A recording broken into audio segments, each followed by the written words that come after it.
Zada is insane.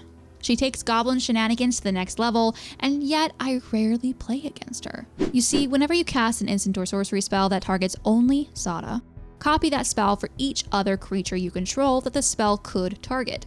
Each copy targets a different one of those creatures. She is all about getting creatures onto the battlefield and then hammering into your opponents with various instants or sorceries. A majority of spells in this deck are 2 CMC and lower, which means things are easy to cast. And you can get out of hand quickly. There is no singular combo for the win. Your win con is to get as many creatures onto the field as possible, and then have any combination of sorceries or instants to cast.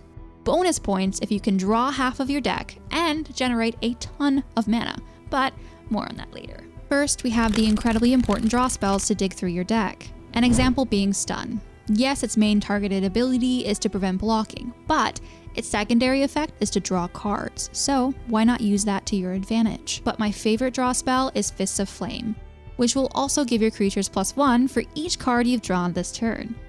Then we have our creature generators. What Goblin deck is complete without the Krankos? These guys generate massive amounts of value for Zada bodies on the field, and they have the added bonus of being removal bait, because most people get a little bit scared when they see a Kranko. Then we have the spells that pump your creatures up.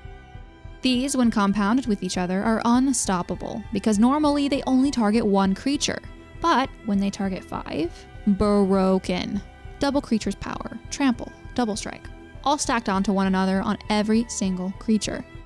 And here are my favorite ways of generating extra mana. Stormkiln Artist, for example, has Magecraft, which means whenever you cast or copy an instant or sorcery, create a treasure token. That means every time you cast a measly 1 mana cost card with 6 creatures on the field, you're generating 6 treasures. Now imagine this and the fact a majority of spells in this deck are 2 CMC or less. Why not get extra value out of the 35 instants and sorceries in this deck with these fun graveyard recursion cards? Underworld Breach and Mizzix's Mastery are both potential game-ending pieces when cast at the right time. And finally, here's a great example of how Zada usually wins. It's turn 5. Grand Arbiter is on the field, causing all of my spells to cost an additional colorless mana to cast. My opponents also have a Smothering Tithe and a Rhystic Study. I start the turn with Zada running Steamkin, Kranko, and a Sol Ring.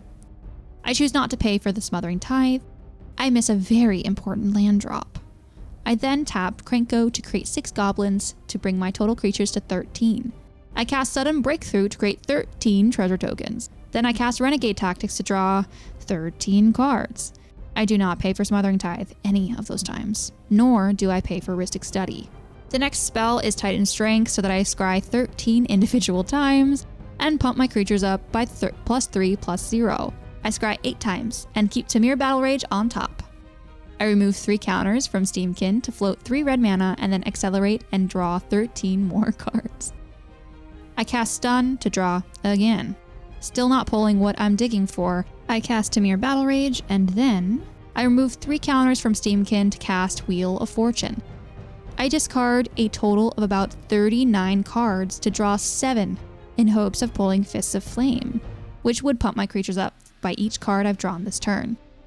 I cast Gamble, but it discountered. Then I realize I have in total 152 power on board, and all 13 creatures have Trample, complete lethal against my pod in 1 turn. Now for her weakness. Heavy removal. How do I get around it? Hopes and prayers. No, but seriously, getting set up as fast as possible. She is at her heart red aggro. She does not have the best track record with getting set back up after a hardy board wipe.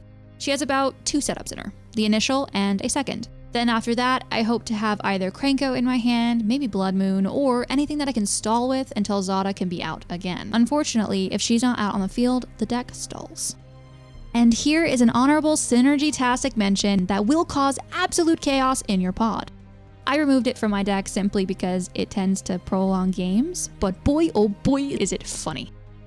In moderation. Possibility Storm. Whenever a player casts a spell from his or her hand, that player exiles it, then exiles cards from the top of his or her library until he or she exiles a card that shares a card type with it. That player may cast that card without paying its mana cost. Then you put the rest at the bottom of your library in a random order. So imagine this. You cast an instant targeting Zada. It triggers Zada and copies to all creatures. Possibility Storm then triggers and removes the spell from the game, with the copies still on the stack. Then you go looking through your deck one card at a time for another instant to target and copy with Zada. Absolutely broken.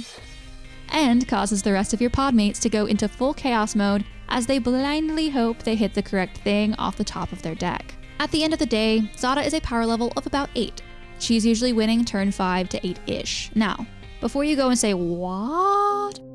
That is just how the cookie crumbles in my playgroup. I have to be set up and ready to blast that fast or I lose my opportunity. So if you find yourself in a playgroup like that, or you just want to have a fun, powerful deck at your disposal, take a good, strong look at Zada and go to town.